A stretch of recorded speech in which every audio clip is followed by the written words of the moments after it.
नमस्कार साथियों, स्वागत है आप सभी का। मैं हूं अंकित अवस्थी। आप हैं मेरे साथ में एक ऐसी न्यूज़ पर चर्चा करने के लिए जिस न्यूज़ की शुरुआत आज से कई समय पहले हो चुकी थी, बस अब तो वो वेरीफाई हो रही है।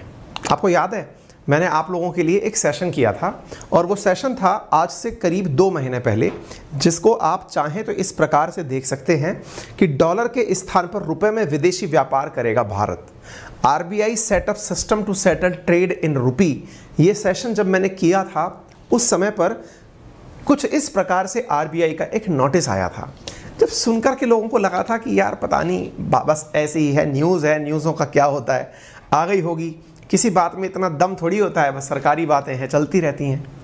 लेकिन अगर आप मेरी न्यूज़ सही से फॉलो कर रहे हैं तो जो 2 महीने पहले मैंने न्यूज़ आपसे साझा की थी, अब कल रात की न्यूज़ ज़रा समय निकाल कर इसी चैनल पर देख लीजिएगा। कल ही रात को मैंने एक न्यूज़ आपसे और डील की और उस न्यूज़ में मैंने आपको बताया कि अभी अभी रूस की एक बैंक ने भारत की एक बैंक जिसका नाम है यस बैंक, उसमें अपना अकाउंट खुलवाया है। आप पूछेंगे बैंक में अकाउंट खुलवाना ये कौन सी बात है, बैंक में अकाउंट खुलवाती है, कौन सा होता है? ये 2 प्रकार के अकाउंट होते हैं, एक नॉस्ट्रो और एक वॉस्ट्रो अकाउंट। मैंने आपसे कहा था वॉस्ट्रो अकाउंट खुलवाया है, दैट मीन्स इंडिया की करेंसी को इंडिया में रखने वाला अकाउंट बनवाया है। अच्छा, ये न्यूज़ मैंने कल पढ़ाई आपको। और जब ये न्यूज़ पढ़ाई, इसके बाद में मैं आज की न्यूज़ पढ़ा रहा हूँ। आज क्या न्यूज़ है? आज ये न्यूज़ है कि भारत अब शुरू करने वाला है रुपया और रियाल और रुपया और टका में व्यापार। अब आप पूछेंगे ये कौन सी चीज़ आ गई? तो यहाँ पर 2 महानुभाव हमने यहाँ लगाए हैं आपको। कौन कौन से हैं साहब? एक तो सऊदी किंग है और दूसरी तरफ आपको शेख हसीना जी दिखाई पड़ रही हैं। ये तो ठीक समझ में आ गया कि सऊदी रियाल की बात हो रही है, टका हसीना वाली बात हो रही है, लेकिन बांग्लादेश वाली बात हो रही है। ये भाई साहब क्या कर रहे हैं यहाँ पे? हमने कहा इन्हीं से तो सारी नाराज़गी है। अच्छा, इनसे नाराज़गी हमारी है, ये तो हम पचा जाते हैं। पचा कैसे जाते हैं? हम अपने तरीके से बातचीत करते हैं, अमेरिका को बैलेंस करने के तरीके करते हैं। हमसे भी कहीं ज़्यादा खफाएं ये दोनों लोग। कौन कौन? बांग्लादेश वाले और सऊदी वाले। और हमें मौके की नज़ाकत को समझना था। हमने तो पहले से ही सोच रखा था कि भैया थोड़ा रुपया भी तो मार्केट में चले, होता है कि नहीं? बोले अभी तक तो इंडिया में ही हमारी करेंसी चल रही है, अब इंडिया से बाहर भी हमारी करेंसी चले, यही तो हम चाहते हैं। और इसी कारण आज आपकी न्यूज़ बन गई। न्यूज़ ये बन गई साहब कि इंडिया और सऊदी अरेबिया डिस्कस कर रहे हैं रूपी और रियाल में ट्रेड करने की, कि हमारा जो व्यापार है वो रुपया और रियाल में हो। ये आप सुर्खी देख सकते हैं, कल रात की ही खबरें हैं ये। मतलब ये समझिए कि जिस समय मैंने आपको पढ़ के हटाया था उसी समय पर ये न्यूज़ निकल कर आ गई थी। बोले अचानक न्यूज़ कैसे बाहर आ गई? बताते हैं क्या हुआ। असल में आपको ये जो तस्वीर दिखाई दे रही है मोहम्मद बिन सलमान की, ये जब भारत आए थे वर्ष 2019 में, तब ये भारत कह के गए थे कि हम इंडिया में 100 बिलियन डॉलर से ऊपर का इन्वेस्टमेंट करना चाहते हैं। अब किंग थे, कह गए, क्राउन प्रिंस हैं हालांकि ये, लेकिन चलती ही नहीं की है। तो ये कह गए कि साहब हम तो इतना इन्वेस्टमेंट करना चाहते हैं। तो इसी बात को याद दिलाने के लिए भारत के जो उद्योग मंत्री हैं, मतलब कॉमर्स मिनिस्टर हैं हमारे, वो साहब पहुंच गए कहाँ पर? पीयूष गोयल साहब अभी सऊदी 2 दिन की यात्रा पर गए और इनको याद दिलाया कि सर सुनिए, आप जब आए थे तब कुछ कह के आए थे, आपने कुछ इन्वेस्टमेंट की बात की थी कि करेंगे, क्या है मामला, कहाँ पर हो रहा है इन्वेस्टमेंट? पीयूष गोयल जी 18 तारीख को पहुँच गए सऊदी और पहुँच करके वहाँ पर जो इन्वेस्टमेंट करने वाली वो हैं मंत्री हैं, उनके साथ बातचीत करी कि सर वो इंडिया में इन्वेस्टमेंट का क्या हुआ। तो इनके साथ की बातचीतों की तस्वीर आपके सामने 18 और 19 तारीख की निकल कर आती है। पीयूष गोयल जी जब यहाँ थे तो उन्होंने यहाँ पर बड़े बड़े सीईओज के साथ भी बातचीत की। सीईओज बोले तो वहाँ पर बनने वाली बड़ी बड़ी कंपनियों के जो ऑनर टाइप के लोग हैं उनके साथ में। तो ऐसी कौन सी कंपनी है वहाँ पे? सऊदी अरामको है वहाँ पे। सऊदी अरामको सुना सा नाम लग रहा है सर, ये तो वही वाली है जो रिलायंस के लिए आ रही थी कि हम रिलायंस में इंफॉर्मेशन करेंगे, रिलायंस के अंदर अपना इन्वेस्टमेंट करेंगे, इंफॉर्मेशन बोल रहा हूँ। बोले हाँ ये वही है। तो पीयूष गोयल जी ने कहा कि अरे सुनो भाई, बातचीत हुई थी अपनी, कहाँ हो आजकल? तो बोले सर हम साथ हैं आपके। तो बोले साथ हो तो बताओ आगे क्या करना है? तो बोले देखो सर अब थोड़ा और एक कदम आगे चलते हैं। बोले बताओ। इन्वेस्टमेंट तो हम करना चाह ही रहे थे आपके साथ, अब लेकिन अपन अपना व्यापार है ना रुपए में और रियाल में करते हैं, ये डॉलर को साइड में हटाओ। बोले यार ये कोई कॉन्स्पिरेसी तो नहीं हो रही अमेरिका के खिलाफ? बोले मतलब? बोले ये डी डॉलराइजेशन तो नहीं है। डॉलराइजेशन का मतलब डॉलर और डॉलर को हटाने वाला डी डॉलराइजेशन। अच्छा, बताते हुए मुझे खुशी हो रही है कि जितने भी अंतर्राष्ट्रीय संबंध आपने हमसे पढ़े हैं, इस बार का यूपीएससी मेंस का पेपर उठा के देखिए, आपको यूँ लगेगा कि ये तो हमारी क्लास के अंदर चर्चित मुद्दे हैं। चाहे वो इंडिया श्रीलंका हो, चाहे वो I2U2 हो, चाहे बिम्स्टेक हो, आप उठा के देखिएगा। मैं लेके आऊँगा उस सेशन को आपके सामने, बताऊँगा कि किस प्रकार से हमारी क्लास से हूबहू मुद्दे उठ करके यूपीएससी मेंस जो चल रहा है उसमें पूछे गए हैं। ठीक है, एनीवे, तो अब सवाल बनता है, बोले साहब हम ना आपसे चाह ये रहे हैं कि अपन लोग डॉलर पर निर्भरता ख़त्म करते हैं। तो हमने पूछा कि यार कोई नाराज़गी है क्या? हमारी तो समझ में आती है अमेरिका से, तुम्हारी क्या नाराज़गी है? हमारी समझ में आती है कि वो पाकिस्तान को हमेशा तनाए रखता है, तुम्हारी क्या नाराज़गी है? किंग सलमान ने कहा कि साहब बात ऐसी है कि हमारे साथ में ना बाइडेन जो है वो थोड़े सेट बैठ नहीं रहे। बोले क्यों नहीं बैठ रहे? अरे वो बोले एक बार भाषण में कह दिए थे हमारे खिलाफ कुछ, इसलिए अब हम बदला लेने के मूड में हैं। तो हमने फिर कहा कि चलो और बतियाओ, क्या बात करना चाहते हो? तो बोले देखो, आपके यहाँ पर जो असल में हमारा इन्वेस्टमेंट आना चाहिए ना, वो आना चाहिए वेस्ट कोस्ट रिफाइनरी के अंदर। हम तैयार हैं।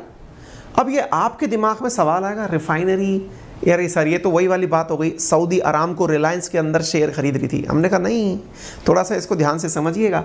पॉइंट में है west coast refinery, LNG infrastructure और development of strategic petroleum storage. हम इनके अंदर तो सर तैयार हैं इन्वेस्टमेंट करने के लिए।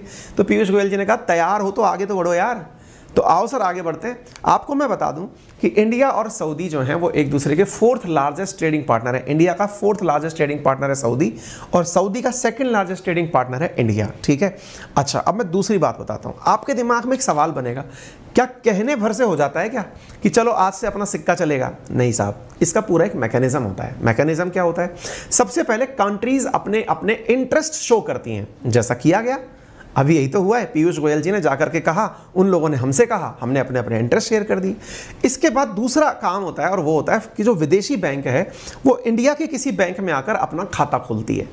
इसी को वॉस्त्रो अकाउंट कहते हैं। ऐसे ही इंडिया की जो बैंक है वो वहाँ की बैंक में जाकर अपना खाता खोलती है। ये खाता खोलने का क्या मतलब है?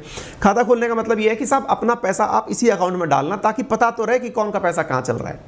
फिर वो अपने अपने लोकल करेंसीज के अंदर बिजनेस करते हैं। लोकल करेंसीज की जो वैल्यू है उसको मार्केट से पता करते रहते हैं कि भाई इंडिया का 1 रुपया जो है वो 0.18 रियाल के बराबर है या 0.018 रियाल के बराबर है। तो मार्केट की जो रेट चल रही है ना, उसके आधार पर दोनों एक दूसरे के साथ एक्सचेंज ऑफ वैल्यूज कर लेते हैं। तो इसके फायदे क्या होते हैं? ऑब्वियस सी बात है, रुपया चलना शुरू होगा तो हमारी डॉलर पर निर्भरता कम होगी। इससे क्या फायदा होगा? हमारा विदेशी मुद्रा भंडार जो है वो खराब नहीं हो पाएगा। इससे हमें और ज्यादा आसान हो जाएगा रशिया के साथ व्यापार करना। सीधे अर्थों में कहें तो जो दुनिया ने बिना कहे डॉलर को अपनी करेंसी मान लिया, उनको बाईपास करना आसान हो जाएगा। बोले सर ये बात तो आप सही कह रहे हो। ये नॉस्त्रो और वॉस्त्रो अकाउंट क्या होते हैं ये मैं पहले भी आपको बता चुका हूं, और फिर से एक बार बता देता हूं कि विदेशी ट्रेड इन्हीं 2 अकाउंट्स के माध्यम से होता है। इनके बारे में जानकारी कल के सेशन में भी दी है, रात के में। अभी भी मैं बता दूं कि जब भी कोई दूसरा देश आपके किसी बैंक में आके खाता खुलवाता है तो नॉस्त्रो वॉस्त्रो अकाउंट में आता है। चलिए अब सवाल बनता है कि सर एक बात बताइए, अभी आपने कुछ वेस्ट कोस्ट रिफाइनरी की बात करी। रिफाइनरी कहते कहते आपने ये कहा कि ये पुरानी बात नहीं है, मतलब ये रिलायंस वाली बात नहीं है, ये नई बात है। तो सर हम तो कुछ और सुन रहे हैं। क्या सुन रहे हैं? वर्ष 2015 के अंदर ही भारत के अंदर काम करने वाली जो ऑयल की मार्केटिंग कंपनीज हैं, OMCs जो हैं, उन्होंने सऊदी अरामको के साथ बैठकर बातचीत की थी कि आप क्यों ना हमारे ही यहां पर एक रिफाइनरी बना दो।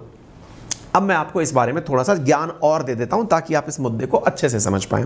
साथियों, असल में होता कुछ यूं है कि हम लोग किसी भी दूसरे देश से कैसा तेल खरीदते हैं। आपको क्या लगता है, जो हम अपनी गाड़ी में पेट्रोल या डीजल भरवाते हैं, हम उसी रूप में वहां से लेके आते हैं क्या? आंसर है जी नहीं। तो हम कैसे लेके आते हैं? हम हमारे जो जहाज हैं उनके अंदर कच्चा यानी क्रूड ऑयल लेकर आते हैं।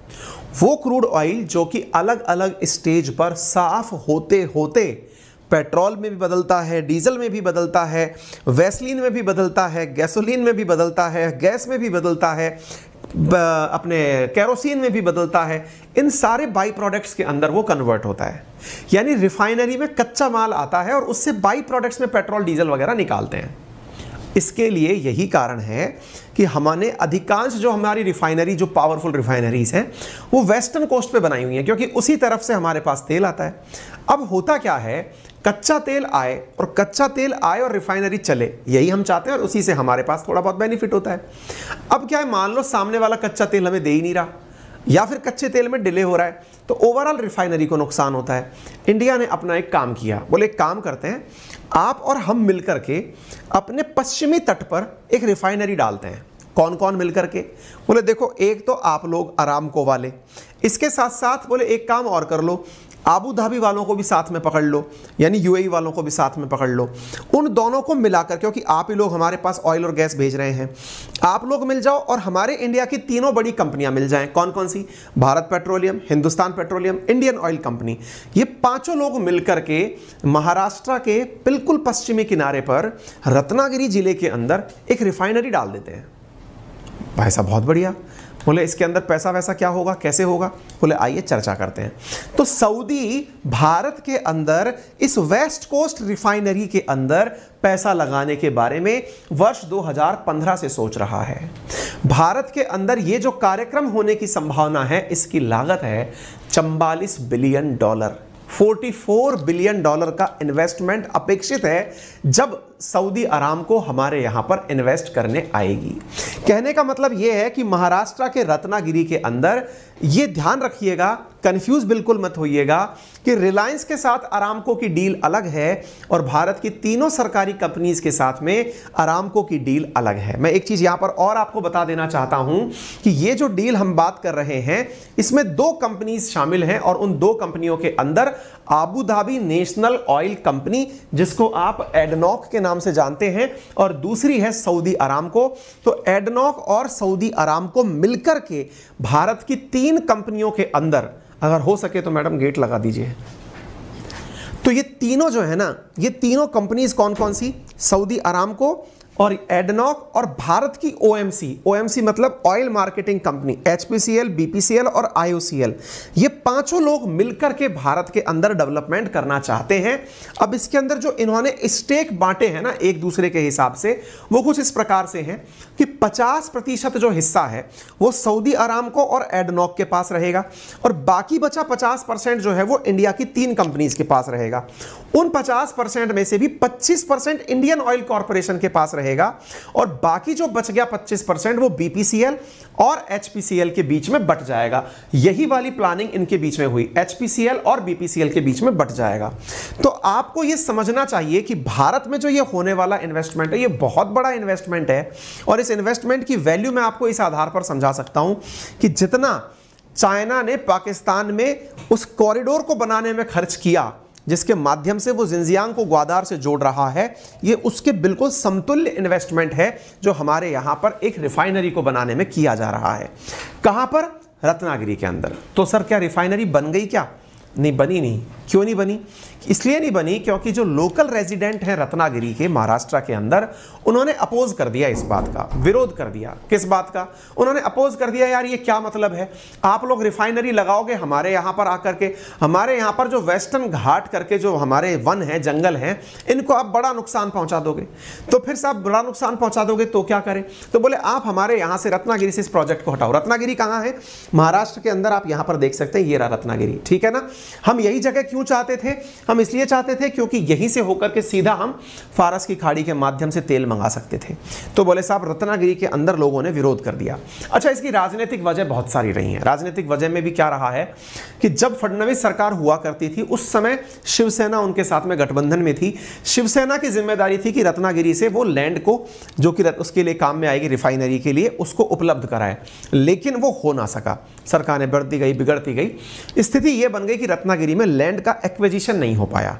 बातें 2015 से चल रही हैं, प्रोजेक्ट बनता तो 2022 में खत्म हो जाता, लेकिन लैंड एक्विजिशन नहीं हो पाया। आपको बताऊं, मैं इसीलिए कहते हैं कि जो राजनीतिक स्थिरता है ना, वो विकास में बहुत बड़ा महत्व निभाती है। यही कारण है कि एज ऑफ डूइंग बिजनेस में पॉलिटिक्स का बहुत बड़ा योगदान होता है।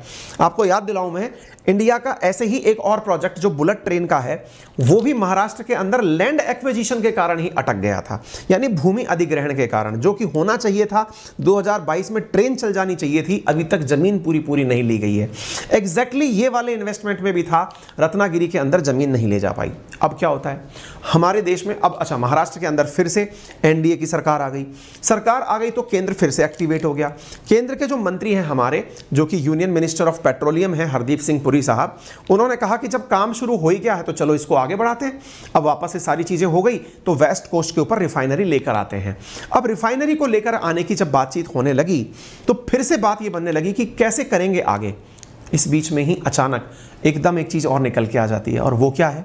वो है साहब अमेरिका। अमेरिका को ये बात पसंद नहीं आई कि इंडिया के अंदर सऊदी अरामको अगर पहुंच गया। अच्छा आपको पता है अमेरिका की और सऊदी की बनती नहीं है, वो उसके पीछे बहुत बड़ा कारण खशोगी की हत्या है। चर्चा करेंगे, मैंने कई बार पहले भी करी है। लेकिन फिर भी वेस्ट कोस्ट रिफाइनरी के केस में यूनाइटेड नेशंस के एडवाइजर इंडिया आते हैं और कहते हैं, क्यों भाई साहब, आप तो लंबी लंबी फेंक के आए थे पेरिस क्लाइमेट डील के अंदर, क्या कह के आए थे कि हम पर्यावरण की सुरक्षा के लिए ये करेंगे और यूं करेंगे। अब रिफाइनरी क्यों लगा रहे हो आप? रिफाइनरी लगाओगे तो वेस्ट कोस्ट के अंदर पॉल्यूशन बढ़ जाएगा तो आपके जो गोल हैं जिनके बारे में आपने कह रखा है कि हम पॉल्यूशन को कंट्रोल करने के लिए पूरा जी जान लगा देंगे, वो तो पिट जाएंगे। तो फिर बोले भाई साहब बात ऐसी है, देश तेल का यूज करना थोड़ी बंद कर देगा? तुम लोगों ने तो अपना इतना स्टॉक कर रखा है, उसके बाद भी इंपोर्ट करते हो, और हम लोग थोड़ा तेल मंगाने के लगे तुम दुनिया को भड़का दिए। तो बहुत सारे एनजीओ भी इस क्षेत्र में एक्टिवेट हो गए जो कि पर्यावरण हितैषी बातें करने लगे कि नहीं साहब हम वेस्ट कोस्ट के अंदर नहीं लगाने देंगे। कोई बात नहीं, हम लोग अब इस बात में आगे जा चुके हैं। यही कारण है कि पीयूष गोयल जी की जो बैठक है वो मायने रखती है। हम वापस से उनको याद दिलाए हैं कि सब आप आइए और वेस्ट कोस्ट में अब रिफाइनरी लगाइए, अब सरकार हमारी कर लेंगे हम सारी चीज़ें मैनेज। चलिए तो आगे बढ़ते हैं साहब। अब जब सऊदी के पास हम लोग गए तो सऊदी के साथ व्यापार के बारे में मैंने आपको बात बताई दी। इसी बीच में हमने लगे हाथ एक काम और कर दिया, और वो क्या कि यार ये जो हमारा यूपीआई है ना, जो स्कैन करके हमारे पेटीएम और फोन पे वाले मित्र काम करते हैं, भीम पे वाले काम करते हैं, एक तो यूपीआई और एक रुपए कार्ड, इसको भी यार आपके यहाँ पे स्वीकार करो। बोले ठीक है, ऑल ओके, अपन इसको भी यूज में करना शुरू करते हैं। तो एक प्रकार से भारत ने वहां जाकर लगभग 40 से अधिक प्रकार के मुद्दों पर कल ही जाकर बातचीत करी है, और उसमें जो सबसे इंपॉर्टेंट बात आई वो थी रूपी और रुपए के बीच में, रूपी और रियाल के बीच में होने वाला व्यापार, जिसको आप यहां पर होकर के देख सकते हैं। रूपी रियाल ट्रेड जो है वो आपको हेडिंग में दिखाई पड़ता है।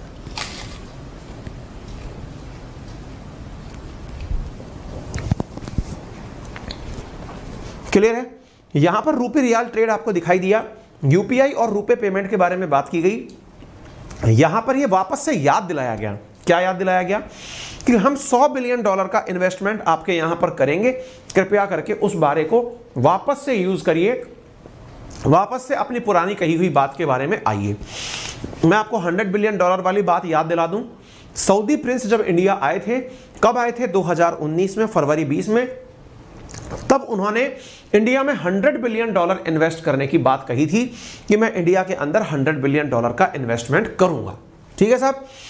अब सवाल बनता है कि सर एक बात बताइए, सारी बात अपनी जगह सही है, लेकिन अचानक सऊदी को ऐसा गुस्सा क्यों आया कि वो रुपए की तरफ काम करने के बारे में चर्चा करने लग गया? तो मैं अब आपको मार्च 15 की एक न्यूज़ दिखाता हूं। मार्च 15 की न्यूज़ ये है कि भारत की तरफ से, सऊदी की तरफ से युआन का भी यूज करने की न्यूज़ बाहर निकल कर आई। अब आप पूछेंगे युआन की क्या कहानी है? हुआ क्या कि चाइना भी इन दिनों बाईपास करने लग रहा है डॉलर को, और वो इसी तरह से चलते हुए सऊदी अरब के साथ बात किया कि जो उनकी करेंसी है, चाइना की करेंसी युआन और रेनमिनबी, तो बोले यार हम उसको यूज करेंगे, अब युआन को यूज करेंगे आपके साथ व्यापार करने में। तो इंडिया को ना एक प्रकार से आगे की राह दिख गई कि जब ये लोग युआन यूज कर सकते हैं, डॉलर की निर्भरता खत्म हो रही है, तो हम लोग रुपया क्यों नहीं यूज कर सकते? तो उसी क्रम में हमने ये वाला काम कर दिया। तो सऊदी अरेबिया, इंडिया जो है, सऊदी अरेबिया और रशिया जो है, दोनों ही मिलकर ये चाहते थे कि हमें किसी भी प्रकार से डॉलर पर निर्भरता नहीं रखनी है, और उसी क्रम में ये चीज़ आगे बढ़ गई। अच्छा, मैं आपको भी एक और इंसिडेंट दिखाता हूँ। सेशन थोड़ा सा लंबा होगा क्योंकि इसमें मैं बहुत सारी बातें आपके साथ साझा करने वाला हूँ। पुरानी बातें निकाल करके, खोज करके हमारी टीम आपके लिए लेकर आई है। अब इसमें एक चीज़ मैं आपको और याद दिलाता हूँ। चलो, आपको याद है मैंने कुछ दिनों पहले आपको यह पढ़ाया था कि सऊदी की यात्रा पर बाइडेन आए थे, लेकिन जब बाइडेन आए ना तो उनके साथ बड़ा इंसल्टिंग माहौल हुआ, बेइज्जती सी हुई बाइडेन साहब की। आप पूछेंगे क्यों? क्योंकि बाइडेन साहब आए क्यों थे? इस कारण से आए थे। क्या कारण से आए थे? बाइडेन साहब चाहते थे कि जो तेल का भाव है ना वो $100 बैरल से, प्रति बैरल से नीचे लाओ साहब। लेकिन ये दोनों अड़ गए कि नहीं लाएंगे साहब, नहीं लड़ गए। अड़ क्यों गए, इसके पीछे का कारण बताता हूं। आपको याद होगा जमाल खशोगी की जब हत्या हुई थी तो उस समय पर सऊदी को जिम्मेदार ठहराया था यूएस की रिपोर्ट में। आपको याद होना चाहिए, एक इंटरव्यू है ये जो कि चुनावों से पहले का है, बाइडेन साहब का एक इंटरव्यू है जिसमें बाइडेन साहब से पूछा गया था कि खशोगी की हत्या पर आपका क्या स्टैंड है। तो बाइडेन साहब ने कहा था कि मैं तो साहब बदला लूंगा, मैं जिम्मेदार ठहराऊंगा सऊदी प्रिंस को, जमाल खशोगी की हत्या उन्हीं ने की है। तो जब चुनाव में उतरे थे ना, उस समय इन्होंने ये बात बोली थी।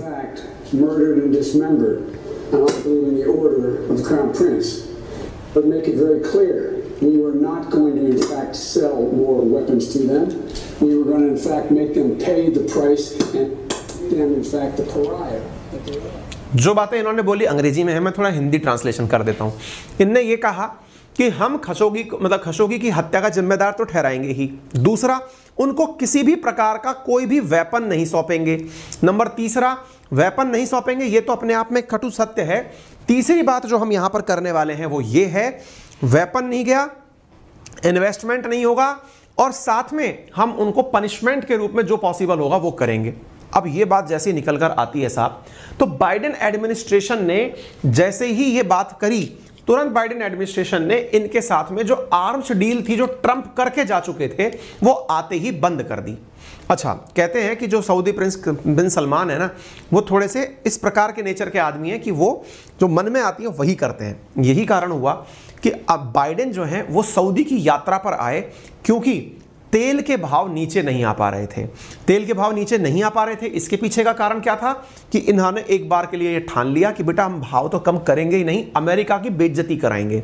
आपको मालूम होना चाहिए अंतर्राष्ट्रीय स्तर पर अमेरिका को नीचा भी इसीलिए देखने पड़ा क्योंकि रशिया के साथ में जो सैंक्शंस लगे थे उन सैंक्शंस को सऊदी ने भी साथ दे दिया एक प्रकार से रशिया का। यानी रशिया के ऊपर से तेल की डिमांड रोकने के लिए जो प्रयास किए गए, इनसे कहा गया कि आप ज़्यादा तेल पैदा कर दो ताकि लोगों की रशिया पर निर्भरता खत्म हो जाएगी। इनने कहा नहीं करेंगे, और उससे क्या हुआ, रशिया की इज्जत बची रह गई। एक प्रकार से यूं समझिए कि सऊदी और रशिया का एक साथ आ जाना अमेरिका को नीचा दिखा गया। इसीलिए मैंने आपसे एक महीने पहले एक सेशन किया था जिसमें मैंने कहा था कि अमेरिका की छवि को पहुंचा नुकसान, अच्छी नहीं रही बाइडेन की सऊदी यात्रा। एक महीने पहले ये आए थे, उम्मीद है आपको याद आ गया होगा। आ गया तो ठीक है, थम्स अप कर दीजिएगा क्योंकि ये भी चीज़ मैंने आपको पढ़ाई थी। अब मैंने ये सब बातें आपको पढ़ाई थी, आप सोचकर देखिए कि प्रिंस सलमान ने इनके साथ हाथ तक नहीं मिलाया कि जाइए सर हम नहीं कर पाएंगे क्योंकि तेल हमारा है।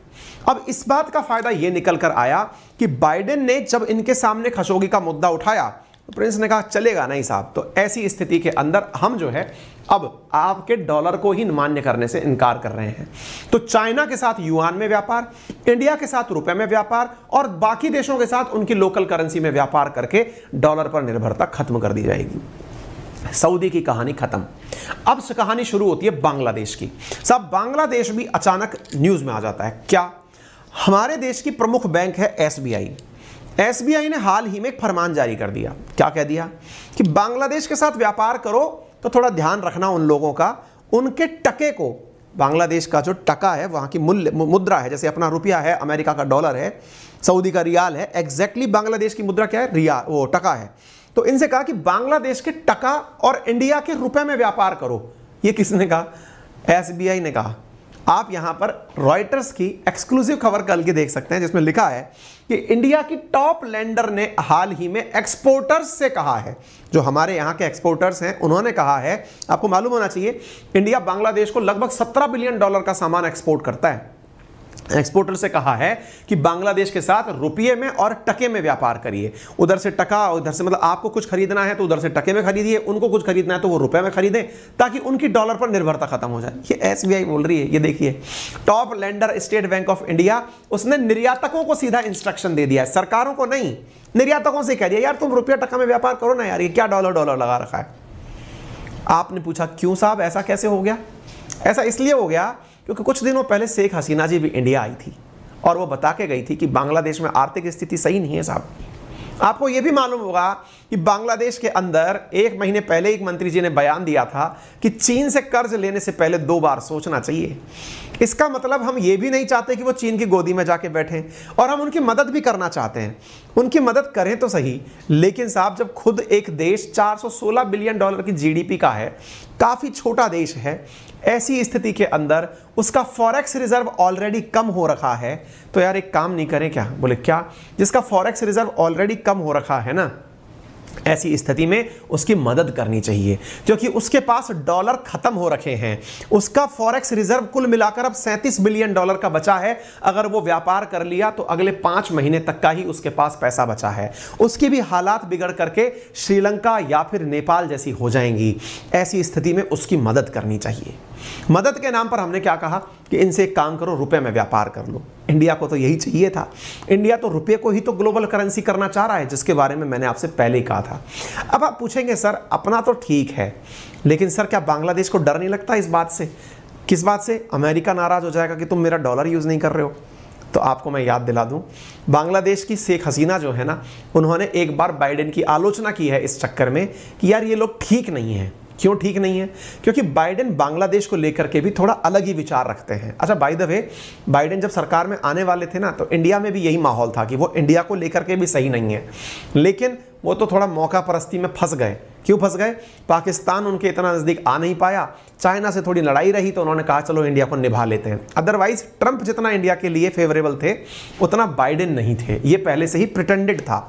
हालांकि अब इनका शेख हसीना का कहना है कि मैंने ये सेशन भी कराया है, मैं आपको अंतर्राष्ट्रीय स्तर पर वो सारी चीज़ें कराता हूँ जो भी सुर्खियों का पार्ट बनती हैं। तो ऐसी स्थिति में आप यहां पर ये देख सकते हैं कि यूक्रेन रूस युद्ध के बीच में प्रधानमंत्री ने बाइडेन की जो आलोचना की थी ना, तो वो चीज अपने आप यहां पर एक बड़ा कारण बन गई।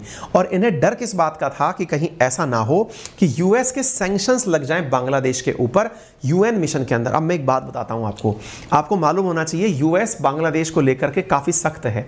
उनकी एक फोर्स है जिसको वो आतंकी के जैसा ही मानता है।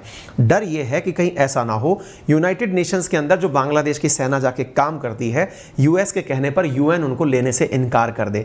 ये इनका अपना डर है। खैर, इसका इस मुद्दे से ज्यादा ताल्लुक नहीं है। फिलहाल के लिए बात यह है कि बांग्लादेश ने अपने यहां पर दुनिया भर के पेमेंट करने के लिए चाइना की करेंसी का उपयोग करना शुरू किया है। एक प्रकार से समझिए कि इनके पास फॉरेक्स रिजर्व में जो अमेरिकी डॉलर है उसको तो ये बचा के चल रहे हैं, और जो चाइना का पैसा आया हुआ है उसको बाहर निकाल के दुनिया के पेमेंट को करने में, सेटल करने में लग रहे हैं। इस बात में हमारा तो ज़्यादा फायदा नहीं है, लेकिन एक चीज़ आपको समझ में ज़रूर आनी चाहिए कि दुनिया भर के अंदर अब युआन जो है ना वो करेंसी बनता जा रहा है। हालांकि आईएमएफ का जो बास्केट है उसमें भी युआन एक करेंसी है, लेकिन उसके बावजूद भी कई देश अब युआन के माध्यम से व्यापार कर रहे हैं। याद होगा आपको, इंडिया की भी एक सीमेंट कंपनी ने रशिया के साथ जब व्यापार किया था तो वो युआन में ही किया था। अब वो न्यूज़ पहले आई थी, इसी वजह से मैंने कल रात को जो न्यूज़ पढ़ाई थी उसमें आपको ये बात पता होगी, ठीक है ना।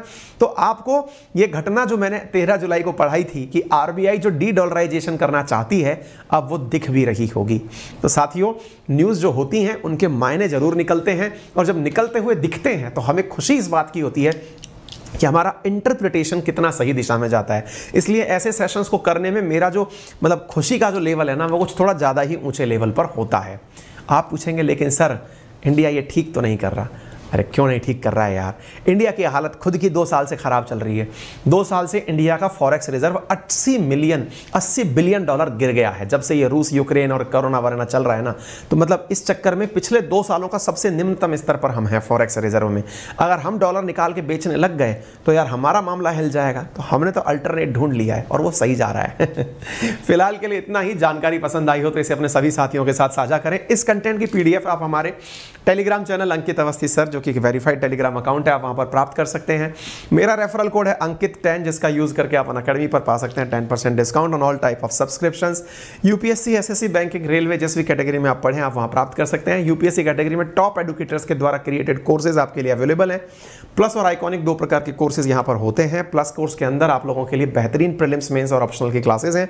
आइकॉनिक के अंदर पर्सनल मेंटरशिप अवेलेबल है जिनका आप लाभ ले सकते हैं। फिलहाल सितंबर 23 तक एक ऑफर चल रहा है जिसमें 12 महीने के साथ 1 महीने का और 24 महीने के साथ 1 साल का आपको एक्सटेंशन दिया जा रहा है। यूपीएससी के नए बैचेस शुरू हो रहे हैं मेंस के अंदर, और साथ में संडे को आपके लिए कॉम्बैट टेस्ट रखा जा रहा है, आप उसमें पार्टिसिपेट कर पाएंगे।